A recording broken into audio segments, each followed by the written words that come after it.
The old world is dead!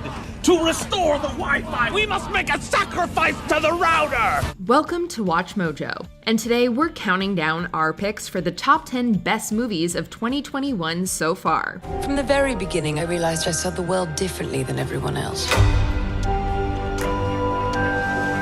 That didn't sit well with some people. Michael still moves stuff here and there. Good to know. Been a long time, Doc. Little brother. For this list, we'll be looking at the movies, including documentaries, that were released throughout the first half of 2021 and left the strongest impressions. Keep in mind that some of these technically premiered in 2020 and 2019, but received general releases this year. We're excluding Zack Snyder's Justice League because a director's cut of a 2017 film arguably belongs in another category. That doesn't mean it's not awesome, though.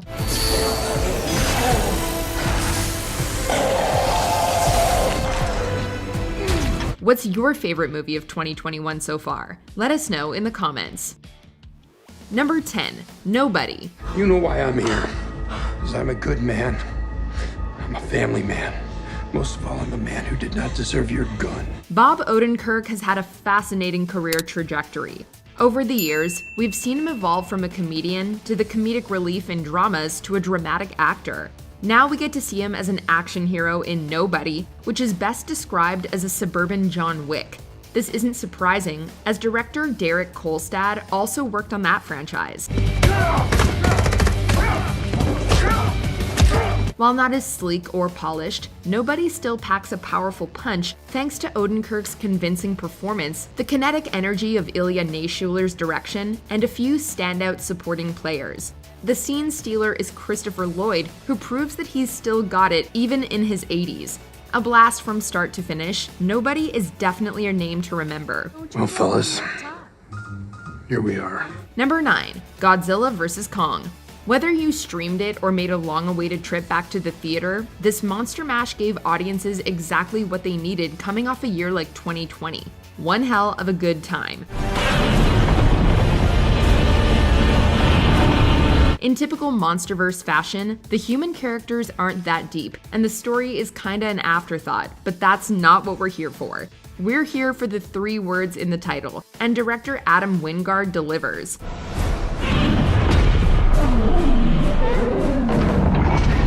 Godzilla has rarely been more intimidating on screen. Kong shows off his beastly side, but the film also unearths the beauty in a few surprisingly effective scenes. And unlike some other Versus movies, we get to see just enough of the titular characters duking it out in a series of colorful, well-crafted set pieces.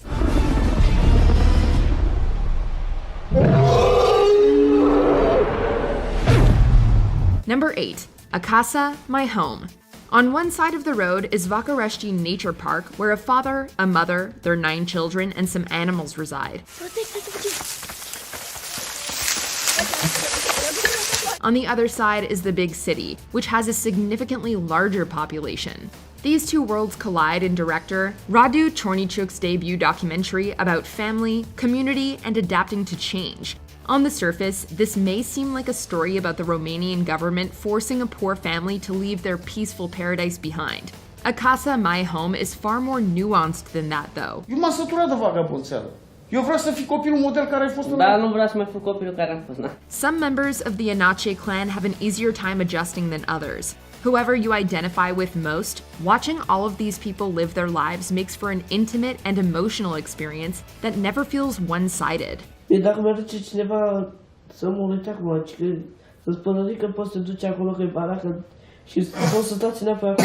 Mă, știi cum aș pleca? Number 7, I Care a Lot. Anti-heroes have never been more commonplace in media, but Marla Grayson is in a league of her own.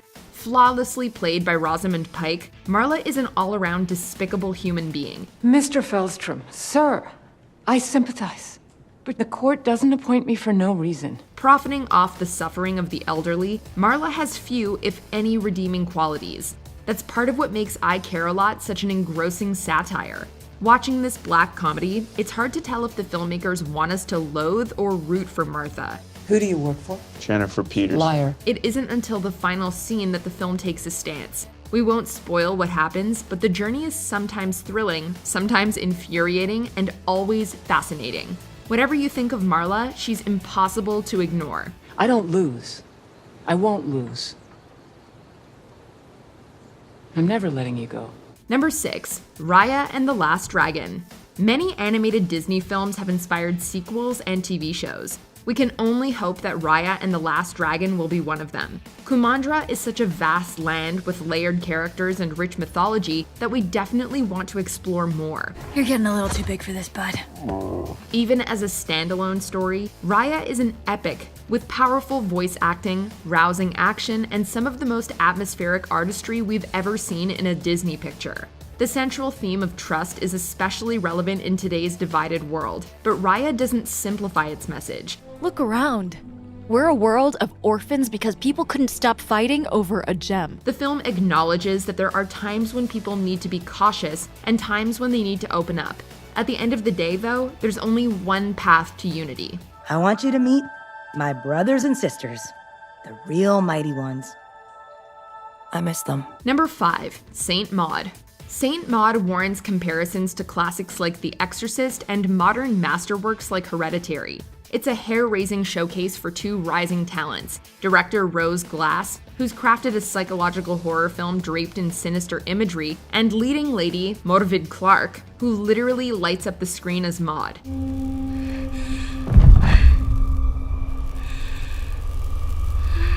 The titular character is tasked with taking care of Amanda, a woman dying from lymphoma. Maud is more concerned about saving Amanda's soul, believing that she's being tested by God. And bless her mind, which is shrouded in darkness. And reach out to her like you did to me. The more obsessed Maud becomes, the God she speaks of starts sounding more like the devil.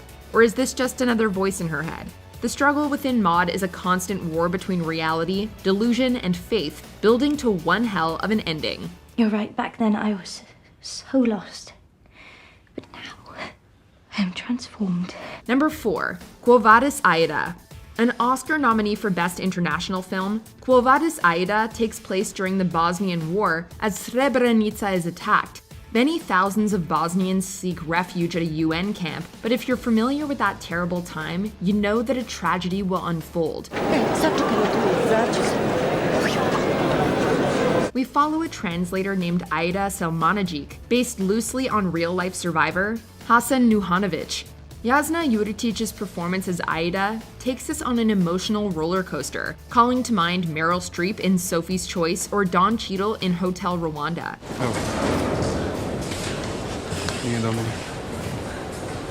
As others panic, Aida must serve as a voice of reassurance while also trying to save her own family. Director Jasmila Zibanic has made an uncompromisingly intense and tragic film that makes us feel every ounce of Aida's desperation. Number 3, The Father.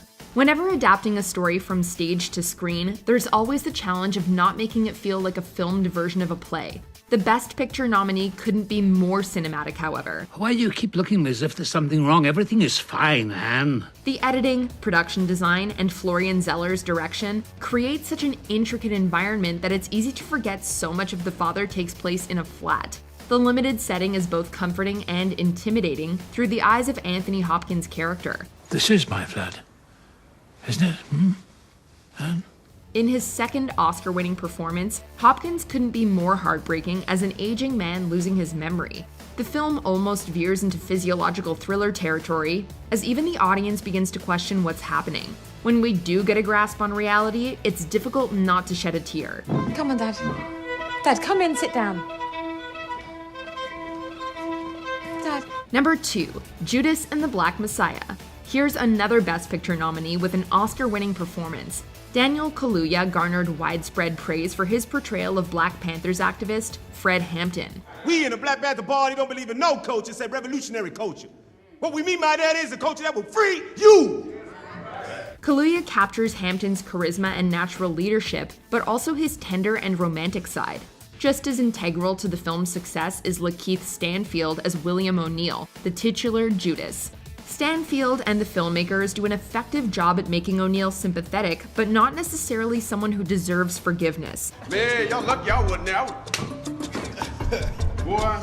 The film's true villain is a broken justice system that still isn't changing fast enough. Director, co-writer Shaka King is a former student of Spike Lee's, and with more films of this caliber, his career could be equally prominent. I believe I'm gonna die doing what I was born for. I believe I'm gonna die half the people. Before we unveil our number one pick, here are some honorable mentions. Barb and Star go to Vista Del Mar. The writers of Bridesmaids reunite for their most bonkers comedy yet. Maybe something's telling us to do something different. Oh my gosh, yes. Yes! The Truffle Hunters. Like its subject matter, this documentary is a delicacy.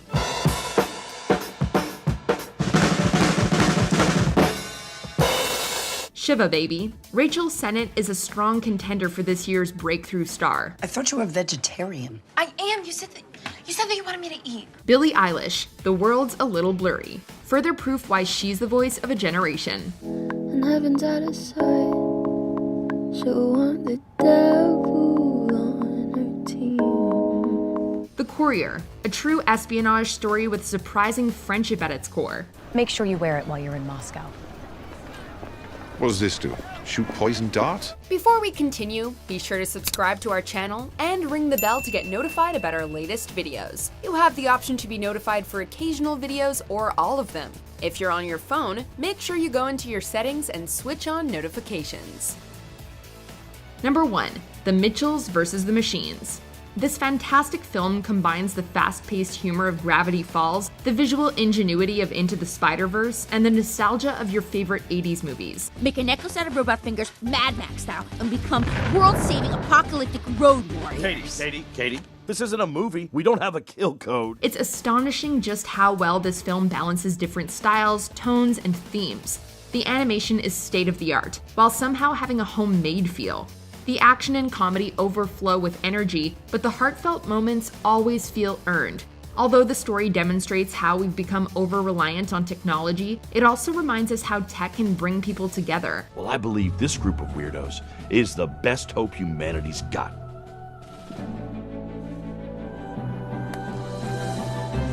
So let's get weird. For many future generations of animators and filmmakers, this movie will likely be part of the reason why they got into the industry.